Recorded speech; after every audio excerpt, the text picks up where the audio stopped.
మా ఇంట్లో అంజూర చెట్టు పెట్టినాం మేము. ఇది మూడోసారి ఖాతా. రెండోసారి వెళ్ళినాయి, ఇది మూడోసారి. ఒక కాయలన్నీ పట్టినాయి, చాలా చిన్న చిన్నగా ఉన్నాయి.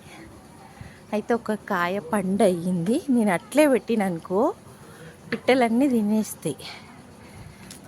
అబ్బా, నాకు ఎక్కడం చేత కాకుండా ఎక్కి దింపుతున్నా నేను స్టూల్కి.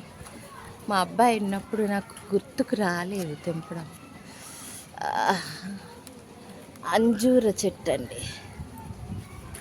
అంజూర పండు. మస్తు కాయలు బోలెడున్నాయి. ఇది అంజూర పండు. ఇది తింటే ఎన్నో రకాలు. ఇగో కొరికేస్తున్నాయి చూడు, స్టార్ట్ పెట్టి. పండు పెద్దగా అయింది.